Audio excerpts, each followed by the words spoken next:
আজকে আমি তোমাদের কৃষির শস্য সমন্বয় বা ক্রপ কম্বিনেশন নিয়ে পড়াবো। শস্য সমন্বয় বা ক্রপ কম্বিনেশন কাকে বলে না, একটি নির্দিষ্ট কৃষি অঞ্চলের মধ্যে মোট কর্ষিত জমিতে উৎপাদিত এক বা একাধিক শস্যের পারস্পরিক বণ্টনগত গাণিতিক সম্পর্ককে বলা হয় শস্য সমন্বয় বা শস্য সংযুক্তিকরণ। অর্থাৎ কোনো একটি অঞ্চলে কর্ষিত জমি যদি আমি 100% ধরে নিই, সেই অঞ্চলে যে যে ফসলগুলো চাষ হচ্ছে সেটা 3টে হতে পারে, 4টে হতে পারে, কিংবা 2টো হতে পারে। সেই কর্ষিত জমিতে যে যে ফসলগুলো চাষ হচ্ছে সেই শস্যের শতকরা অংশ অনুযায়ী যখন শস্যগুলোকে নির্দিষ্ট পদ্ধতিতে এক কিংবা একাধিক দলে অন্তর্গত করা হয়, ধরো ধান, পাট, ইক্ষু ইত্যাদি অঞ্চলগুলোকে, অর্থাৎ ধান ধরো 60% অঞ্চলে হচ্ছে, পাট 30% অঞ্চলে হচ্ছে, ইক্ষু 10% অঞ্চলে হচ্ছে। এই যে শতকরা হিসেব, তাদের পারস্পরিক গাণিতিক বণ্টন বা সম্পর্ককে বলা হচ্ছে কি না ক্রপ কম্বিনেশন বা শস্য সমন্বয়। আচ্ছা, এর আর এক নাম হচ্ছে শস্য সংযুক্তিকরণও বলা হয়ে থাকে। 1954 সালে অধ্যাপক জে.সি. উইভার তিনি এই শস্য সমন্বয় সম্পর্কে যে মতটা পোষণ করেছিলেন সেটা একটু দেখে নিই। তিনি বলেছেন, কোনো অঞ্চলে একটি বিশেষ শস্য কতটুকু স্থান দখল করে আছে তার শতাংশ নির্ণয় করার মাধ্যমে ভূমির শ্রেণীবিভাগের পদ্ধতিকে বলা হয় শস্য সমন্বয় বা সংযুক্তিকরণ। শস্য সমন্বয় কি করছে না, আমাদের কৃষি ভূগোল এবং আঞ্চলিক ভূগোল এই দুটোকে গভীরভাবে সম্পর্ক যুক্ত করছে। অর্থাৎ কৃষি ভূগোল, অর্থাৎ যেখানে চাষবাস নিয়ে পড়াশোনা হচ্ছে, সেই কৃষি ভূগোল এবং আঞ্চলিক ভূগোলের মধ্যে একটা গভীর সম্পর্ক তৈরি করছে। এরপরে আমরা একটু দেখে নেই শস্য সমন্বয়ের গুরুত্ব বা তাৎপর্য। 1 নম্বর গুরুত্ব বা তাৎপর্য হচ্ছে বিশেষ শস্যের আধিপত্য নির্ণয়। অর্থাৎ একটি অঞ্চলে অনেক ধরনের শস্য উৎপাদিত হলেও কোন শস্যের আধিপত্য রয়েছে তা আমরা এই পদ্ধতির মাধ্যমে বুঝতে পারছি। দ্বিতীয় যেটা হচ্ছে যে স্থানিক আধিপত্যের ক্রমনির্ণয়। অর্থাৎ এই স্থানিক আধিপত্য মানে বুঝতেই পারছো যে আধিপত্যের বিস্তার করা শস্যগুলির বণ্টন সম্পর্কে ধারণা পাওয়া যায়, যার ভিত্তিতে স্থানিক আধিপত্যের ক্রম, অর্থাৎ কোন ফসলের গুরুত্বটা বেশি।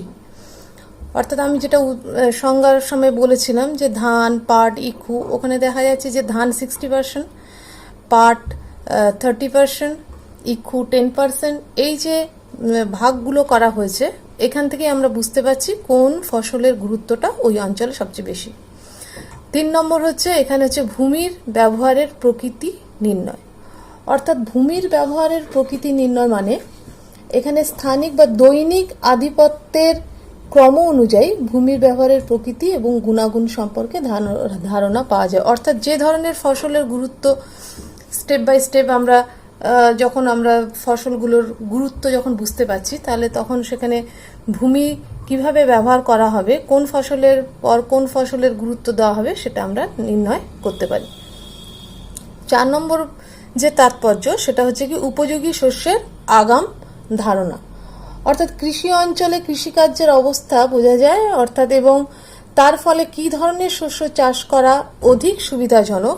এর মাধ্যমে আমরা যখন ওই শস্য সমন্বয়ের এই অঞ্চলে আমরা যখন দেখতে পাচ্ছি যে ধানের প্রাধান্য বেশি, তারপরে পাটের প্রাধান্য, তারপরে ইক্ষুর প্রাধান্য, যখন আমরা এইভাবে যখন দেখতে পাই, তাহলে কোন ফসলটা চাষ করলে আমাদের বেশি লাভ হবে তার একটা আগাম ধারণা আমরা পেয়ে যাই। এছাড়াও রয়েছে পরের তাৎপর্য, যেটা সঠিক পরিকল্পনা গ্রহণ সম্ভব। অর্থাৎ শস্য সমন্বয়ের উপর ভিত্তি করেই আমরা কি করতে পারি, ভবিষ্যতের জন্য ভূমির ব্যবহারের সঠিক পরিকল্পনা গ্রহণ করতে পারি। অর্থাৎ জমিটাকে কোন ফসল চাষের জন্য ব্যবহার করব তার পরিকল্পনা আমরা খুব সহজেই গ্রহণ করতে পারি। এবার দেখে নিই শস্য সমন্বয় অঞ্চলের বৈশিষ্ট্যগুলো। Features of crop combination region.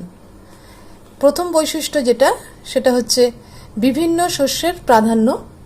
অর্থাৎ বিভিন্ন শস্য চাষের মাধ্যমে একটি শস্য সমন্বয় অঞ্চল আমরা গড়ে তুলতে পারছি এখানে, এবং কোন শস্যের প্রাধান্য বেশি সেটাও আমরা এই অঞ্চলের মাধ্যমে বুঝতে পারি, এই শস্য সমন্বয়ের মাধ্যমে বুঝতে পারি। দ্বিতীয় বৈশিষ্ট্য হচ্ছে গাণিতিক পদ্ধতিতে পরিসংখ্যান বিশ্লেষণ। অর্থাৎ গাণিতিক পদ্ধতিতে পরিসংখ্যান বিশ্লেষণ মানে শস্য সমন্বয় হলো পরিসংখ্যানকে গাণিতিক পদ্ধতিতে বিশ্লেষণ করার একটা বিশেষ পদ্ধতি, যার মাধ্যমে কোন ফসলের গুরুত্বটা কত পার্সেন্ট বেশি এবং কোন ফসলের গুরুত্ব কত পার্সেন্ট কম সেটা আমরা সহজেই একটা অঙ্ক কষে সহজেই আমরা নির্ণয় করতে পারি বা নির্ধারণ করতে পারি।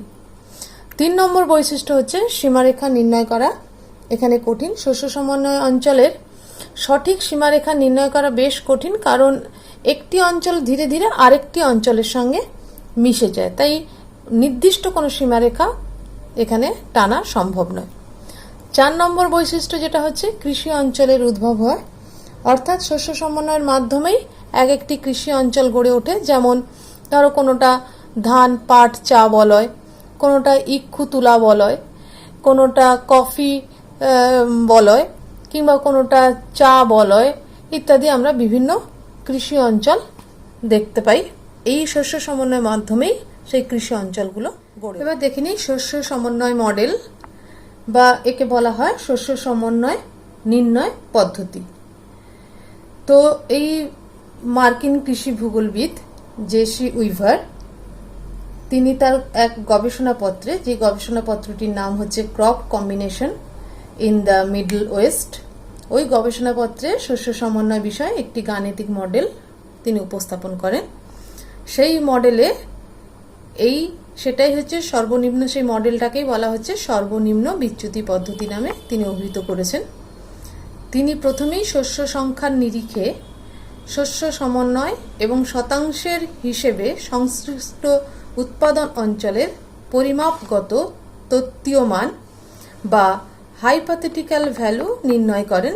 মানটি নিম্নরূপ। এরপরে আমি তোমাদের মানটা দেখাবো এবং তখনই বলে দেবো কিভাবে তিনি হাইপোথেটিক্যাল ভ্যালু বা তত্ত্বীয় মান নির্ণয় করেছেন। এই তত্ত্বীয় মানটা কি সেই সম্পর্কে এবার আসি। আমি প্রথমেই বলেছিলাম যদি কৃষি কর্ষিত জমিকে যদি 100% ধরা হয় এবং সেই অঞ্চলে যদি একটি ফসলের চাষ হয়, তাহলে সেখানে একটি ফসল চাষ হচ্ছে 100% কর্ষিত জমি, একটি ফসলের চাষ হচ্ছে, অর্থাৎ সেই ফসলের তত্ত্বীয় মান হচ্ছে 100%। যদি দুটি ফসল হয় তাহলে কর্ষিত জমির পরিমাণ 100, দুটো ফসল হচ্ছে তাই 2 দিয়ে ভাগ হচ্ছে, তাই 50% হচ্ছে তত্ত্বীয় মান। দুটি সেই অঞ্চলের তত্ত্বীয় মান হচ্ছে 50%। 3টি শস্য যদি হয় সেই অঞ্চলের তত্ত্বীয় মান হবে 33.33%। যদি সেই অঞ্চলে যদি 4টি ফসলের চাষ হয় তাহলে সেই কর্ষিত জমি 100% ডিভাইডেড বাই 4, তাহলে 25% তত্ত্বীয় মান। যদি 5টি শস্যের চাষ হয় তাহলে 100/5, তাহলে 20% হচ্ছে তত্ত্বীয় মান। 6টি শস্যের চাষ হলে 100 কর্ষিত জমির পরিমাণ 100% ডিভাইডেড 6, যেহেতু 6টি শস্য তাই 6 দিয়ে ভাগ দিয়ে 16.66% হচ্ছে সেই অঞ্চলের তত্ত্বীয় মান। 10টি হলে 100/10, 10% তত্ত্বীয় মান। এবং 20টি যদি শস্য চাষ হয় কোনো অঞ্চলে, সেই অঞ্চলের তত্ত্বীয় মান হবে কত? 100 divided by 20 is equal to 5% হচ্ছে সেই তত্ত্বীয় মান। এখানে তিনি মডেল আকারে এই অঙ্কটি, গাণিতিক মডেলটি তিনি প্রকাশ করেছেন। তোমরা যে চারটি দেখলে, তত্ত্বীয় মানে যে চারটি দেখলে, সেই চারটি থেকে পরিষ্কার বুঝতে পারছো যে যে অঞ্চলে একটি শস্য চাষ হচ্ছে তার তত্ত্বীয় মান দাঁড়াচ্ছে 100%, যেখানে দুটি চাষ হচ্ছে সেখানে তত্ত্বীয় মান দাঁড়াচ্ছে 50%, যেখানে 3টি সেখানে 33.33%, যেখানে 4টি হচ্ছে সেখানে 25%, আবার যেখানে 5টি হচ্ছে 20%, যেখানে 6টি চাষ হচ্ছে সেখানে 16.66%। এইভাবে যেখানে 10টি চাষ হচ্ছে সেখানে হচ্ছে 10%, যেখানে 20টি শস্যের চাষ হচ্ছে সেখানে 5% ইত্যাদি। এভাবে তত্ত্বীয় মান নির্ণয় করেছেন জেসি উইভার। তো ওই তত্ত্বীয় মানের উপর ভিত্তি করে জেসি উইভার তিনি যে সূত্রটি উপস্থাপন করেছেন, তিনি কিভাবে সূত্রটি উপস্থাপন করেছেন এবার আমরা সেটা একটু দেখব। S is equal to root over summation D square divided by n। এবার আমরা দেখে নেই উনি এস বলতে কি বলতে চেয়েছেন, ডি বলতে কি বলতে চেয়েছেন, ডি স্কোয়ার বলতে কি বলতে চেয়েছেন, বা এন বলতে কি বলতে চেয়েছেন। এস বলতে এখানে বুঝতেই পারছো শস্য সমন্বয়, এখানে বলেছে এস ইজ ইকাল টু শস্য সমন্বয়, অর্থাৎ শস্য সমন্বয় is equal to root over অর্থাৎ বর্গ সামেশন মানে যোগ D square divided by N. তাহলে এস ইজ ইকাল টু হচ্ছে শস্য সমন্বয়। এবার ডি বলতে এখানে হচ্ছে প্রত্যেক শস্যের তত্ত্বীয় মানের শতকরা হার এবং তার প্রকৃত দখলকৃত এলাকার শতকরা হারের বিয়োগফল বা শস্য বিচ্যুতি। এবার ধরেই নিই যে একটি যদি ফসল চাষ হয় তার তত্ত্বীয় মান 100। এবার সেই 100 থেকে ধরো ওই অঞ্চলে, যেহেতু উনি মার্কিন যুক্তরাষ্ট্রের উপর এই পর্যবেক্ষণটা করেছেন, তো সেখানে আমি ধরে নিই যে ওখানে চাষ হয় যে ফসলটি সেটা হচ্ছে ভুট্টা, ভুট্টা প্রায় 54% চাষ হচ্ছে।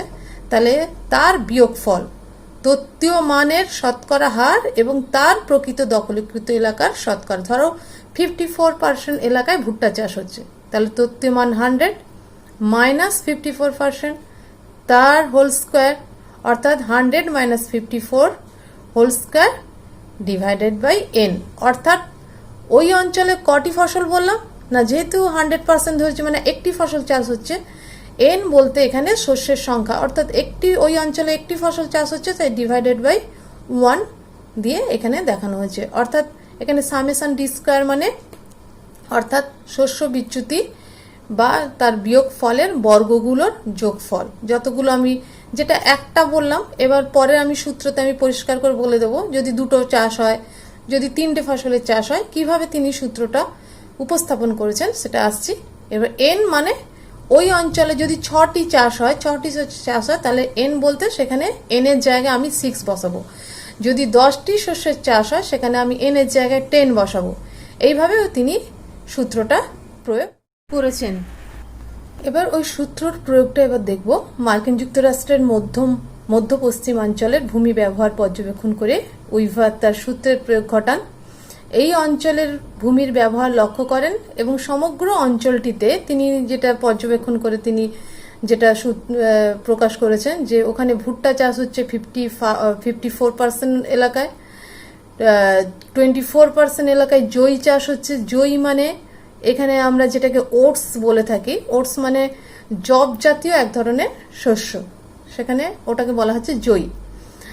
13% খড়, সয়াবিন চাষ হচ্ছে 5% এলাকায় এবং গম চাষ হচ্ছে মাত্র 2% এলাকায়। এবার এই সূত্র অনুযায়ী তিনি ওই অঞ্চলের শস্য সমন্বয়ে সূত্রের প্রয়োগটা এখানে দেখিয়েছেন এবং তার ফলটাও তিনি পাশে করে দেখিয়েছেন। এবার যেটা সেই ফলটা এবার আসছি, যেখানে এক শস্য বা মনোকালচার যেটাকে বলা হচ্ছে, মনোকালচার এক শস্য যেখানে চাষ হয় সেটাকে বলা হয় মনোকালচারের শর্ট কোশ্চেন আসতে পারে। তো সেখানে দেখা যাচ্ছে একটা সেখানে শস্য হয়, তাকে তত্ত্বীয় মান আমি বলেছি 100, আর সেখানে একটি ফসল চাষ হচ্ছে মানে ভুট্টা চাষ হচ্ছে, অর্থাৎ 54% হচ্ছে ভুট্টা চাষ। তাহলে তত্ত্বীয় মান বিযুক্ত ভুট্টা যতটা স্থান দখল করে আছে অর্থাৎ 54 তার হোল স্কোয়ার অর্থাৎ বর্গ করা হয়েছে। যেহেতু একটি 100 তত্ত্বীয় মান 100, তাই সেটা একটা ফসল, তাই জন্য ডিভাইডেড এন এর জায়গায় আমি 1 বসালাম। তাহলে রেজাল্ট কত হচ্ছে 2116 হচ্ছে তার ফলটা বেরোচ্ছে। যেখানে দুটো শস্যের চাষ হচ্ছে সেটাকে বলা হচ্ছে কি ডুও কালচার, যেখানে দুটো ফসলের চাষ হয়। এবার দুটো ফসল মানে কর্ষিত জমিকে আমি 50-50 ফলে ভাগ করা হয়েছে।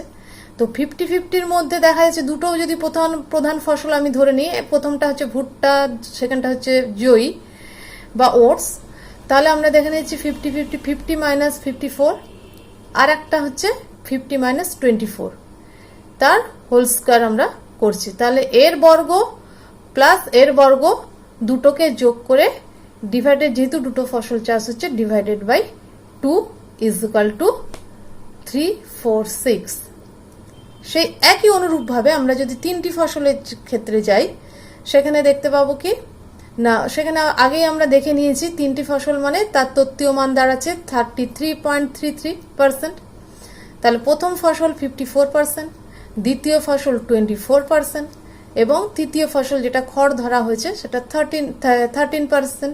তাহলে এইটার মাইনাস করে স্কোয়ার করে প্লাস, তাহলে তত্ত্বীয় মান বিযুক্ত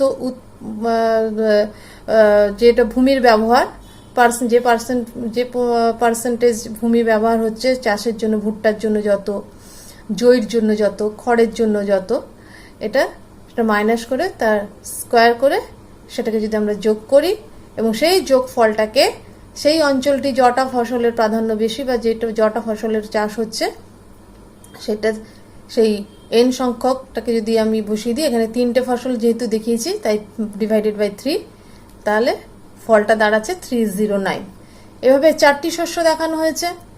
4টি ফসল মানে তার তত্ত্বীয় মান হচ্ছে 25। ভুট্টা দখল করে আছে 54% এলাকা, জই বা ওটস দখল করে আছে 24% এলাকা, আর খড় দখল করে আছে 13% এলাকা, সয়াবিন দখল করে আছে 5% এলাকা। প্রত্যেকটার বর্গ করে সেগুলোকে যোগ করে এবার 4 দিয়ে যদি আমি ভাগ দিই তাহলে দেখবো তার দাঁড়াচ্ছে, ফল দাঁড়াচ্ছে 347। এইভাবে 5টি শস্য আমরা যদি অঙ্ক কষে বার করি, ঠিক একই রকম তার তত্ত্বীয় মান 20, এবার তা থেকে ভুট্টা 54% দখল করে আছে, তারপর জই বা ওটস 24%, খড় 13%, তারপর হচ্ছে আমাদের সয়াবিন 5%, তারপর গম হচ্ছে 2%। এইভাবে আমরা যদি দেখি, যেহেতু এখানে 5টা 1 2 3 4 5টা ফসল দেখানো হয়েছে ডিভাইডেড বাই 5, তাহলে এর ফল দাঁড়াচ্ছে কত? 354।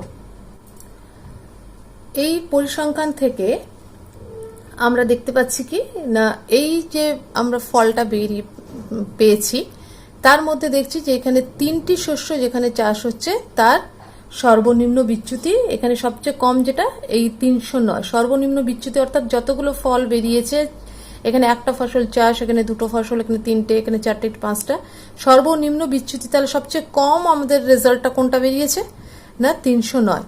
তাহলে এই 3টে শস্যকে বলা হবে সর্বনিম্ন বিচ্যুতি। এই অঞ্চলটাকে বলা হবে যে এখানেই হচ্ছে সমন্বয় অঞ্চল, অর্থাৎ সর্বনিম্ন বিচ্যুতি বা 3 শস্য সমন্বয় অঞ্চল। সুতরাং আমেরিকা যুক্তরাষ্ট্রের মধ্য পশ্চিম অঞ্চলের ভূমিভাগ 3 শস্য প্রাধান্যকারী শস্য সমন্বয় অঞ্চল।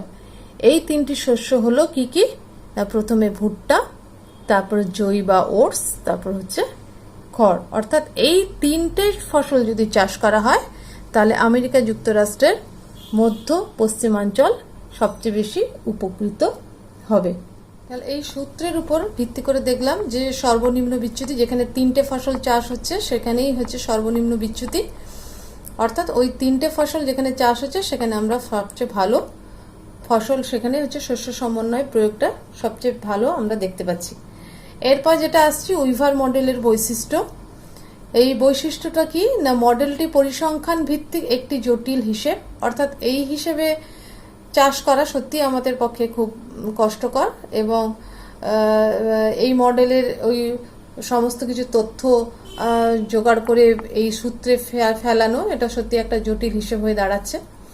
এছাড়া কি ক্ষুদ্র এলাকায় এই পদ্ধতি বিশেষ উপযোগী, কিন্তু বিশাল বড় জায়গা হলে কিন্তু এই সূত্র প্রয়োগ করা সম্ভব নয়। খুব কম এলাকার মধ্যে যদি 2টো 3টে 4টে যদি ফসলের চাষ হয় সেখানে কিন্তু আমরা এই পদ্ধতি প্রয়োগ সহজেই করতে পারবো। 3 নম্বর বৈশিষ্ট্য যেটা হচ্ছে উইভার শুধু প্রধান শস্যগুলোকে ধরে কাজ করেছেন। একটা অঞ্চলে 3টে কেন 4টে কেন অনেক ফসল চাষ হতে পারে, 5টা 6টা 7টা 8টা 9টা 10টাও হতে পারে। তো উনি কিন্তু অপ্রধান শস্যগুলোকে গুরুত্ব দেননি, প্রধান প্রধান যে ফসলগুলো চাষ হচ্ছে তার উপরে ভিত্তি করেই কিন্তু এই সূত্রটি বা মডেলটি তিনি প্রয়োগ করেছেন, এবং এটি সর্বাধিক আলোচিত পদ্ধতি, এবং এই শস্য সমন্বয় নিয়ে কিন্তু প্রচুর আলোচনা রয়েছে এবং বিভিন্ন জনের বিভিন্ন মতও রয়েছে। এবার দেখে নেই ভারতের শস্য সমন্বয় অঞ্চল, অর্থাৎ জেসি উইভার মার্কিন যুক্তরাষ্ট্রের উপর তিনি পরিসংখ্যান নিয়ে তার প্রয়োগটা করেছেন। তো আমাদের ভারতে এই শস্য সমন্বয় অঞ্চল সম্পর্কে একটু জেনে নিই। Indian council for agricultural research ICAR সমগ্র ভারতকে 6টি শস্য সমন্বয় অঞ্চলে ভাগ করেছে। এই 6টি ভাগ হলো কি, প্রথম ভাগ যেটা সেটা হচ্ছে কি ধান, পাট, চা অঞ্চল। তো একটু বলে নিই, এই ধান পাট চা অঞ্চলটা সমগ্র কোথায় আমরা ভারতবর্ষের কোথায় দেখতে পাচ্ছি না, সমগ্র পূর্ব ও উত্তর পূর্ব ভারতে এই বলয় আমরা দেখতে পাই। এই ধান পাট চা বলয় আমরা দেখতে পাই। এখানকার প্রধান ফসল ধান, পাট এবং চা, এবং অন্যান্য ফসল থাকলেও এখানে অন্যান্য ফসলের মধ্যে ইক্ষু, তামাক, আম, আনারস, কলা, কমলালেবু ইত্যাদি থাকলেও কিন্তু এই তিনটে ফসলের উপর সবচেয়ে বেশি গুরুত্ব দেওয়া হয়েছে। দ্বিতীয় যে অঞ্চলটা আছে সেটা হচ্ছে কি গম এবং ইক্ষু অঞ্চল। এটি হচ্ছে বিহার, উত্তরপ্রদেশ, পাঞ্জাব, হরিয়ানা, মধ্যপ্রদেশের পশ্চিমাংশ এবং রাজস্থানের উত্তর পূর্বাংশের মূল শস্য গম আর ইক্ষু এই অঞ্চলকেই কেন্দ্র করে গড়ে উঠেছে। এছাড়া অন্যান্য যে সমস্ত, এখানে দুটো ফসলের প্রাধান্যই বেশি, গম আর ইক্ষু। এছাড়া অন্যান্য যে ফসলগুলো গড়ে উঠেছে তার মধ্যে ধান, ভুট্টা ইত্যাদি ও চাষ হয়ে থাকে। 3 নম্বর যে অঞ্চলটা রয়েছে সেটা হচ্ছে তুলা অঞ্চল, যেটা আমাদের পশ্চিম ভারতে গুজরাট, মহারাষ্ট্র, কর্ণাটক, তামিলনাড়ু, ডেকানট্রাপ অঞ্চলেই এই কার্পাস চাষটা হয়ে থাকে। এই কার্পাস ছাড়াও এখানে কিন্তু জোয়ার, বাজরা, ইক্ষু, গম ইত্যাদি চাষ হয়ে থাকে, কিন্তু প্রাধান্যটা তুলার উপরেই বেশি বলে এখানে তুলা অঞ্চলে ওই পশ্চিম ভারতকে, ওই অঞ্চলটাকে তুলা অঞ্চল বলা হয়ে থাকে। 4 নম্বর যে অঞ্চলটি আছে সেটা হচ্ছে ভুট্টা অঞ্চল। সাধারণত আমরা এটা পশ্চিম রাজস্থান এবং উত্তর গুজরাট অঞ্চলে প্রধান শস্য ভুট্টা বলে আমরা দেখতে পাই, এবং এই ভুট্টা ছাড়াও ওখানে বাজরা, ডাল, ধান, তুলা ইক্ষুরও চাষ হয়ে থাকে, কিন্তু ভুট্টাটাই ওখানে প্রাধান্য লাভ করেছে। 5ম যে অঞ্চলটি সেটা হচ্ছে মিলেট এবং তৈলবীজ অঞ্চল। এটা আমরা দেখতে পাই সাধারণত এই বলয়টা বা এই অঞ্চলটি কর্ণাটক মালভূমি, তামিলনাড়ুর অংশবিশেষ, দক্ষিণ অন্ধ্রপ্রদেশ এবং পূর্ব কেরলে মিলেট এবং তৈলবীজের প্রাধান্য দেখতে পাই। ওই চাষ দুটো আমরা দেখতে পাই। এছাড়া এখানে কাজু বাদাম, ডাল, আম বা কলারও চাষ হয়ে থাকে, কিন্তু মিলেট এবং তৈলবীজের প্রাধান্য এখানে বেশি, তাই জন্য ওই অঞ্চলটাকে বলা হচ্ছে মিলেট এবং তৈলবীজ অঞ্চল। এবং সর্বশেষ যে অঞ্চলটি রয়েছে সেটি হচ্ছে ফল এবং শাকসবজি অঞ্চল। সেটা কোথায় দেখে নিই এবার। পশ্চিমে কাশ্মীর উপত্যকা থেকে পূর্বে অসম উপত্যকা পর্যন্ত অঞ্চলে আমরা এই ধরনের ফল এবং শাকসবজি অঞ্চলে ভাগ করা হয়েছে। এখানে ফল বলতে সাধারণত আপেল, পিচ, চেরি, আখরোট ইত্যাদিকে বোঝানো হয়েছে, আর শাকসবজি বলতে সাধারণত ফুলকপি, বাঁধাকপি, টমেটো ইত্যাদি চাষ হয়। এই ফল এবং শাকসবজি ছাড়াও এইগুলোর প্রাধান্য বেশি বলেই এই ফল এবং শাকসবজি অঞ্চলে নামে অভিহিত করা হয়েছে, কিন্তু তা সত্ত্বেও এখানে অন্যান্য ফসলও কিছু কিছু চাষ হয়, তার মধ্যে ধান, ভুট্টা, আলু, লঙ্কা ইত্যাদি বিশেষ উল্লেখযোগ্য। তাহলে এই হলো আমাদের শস্য সমন্বয় সম্পর্কে আজকে বললাম। আজ এই পর্যন্তই। কোনো প্রশ্ন থাকলে কমেন্ট বক্সে লিখে জানাবে।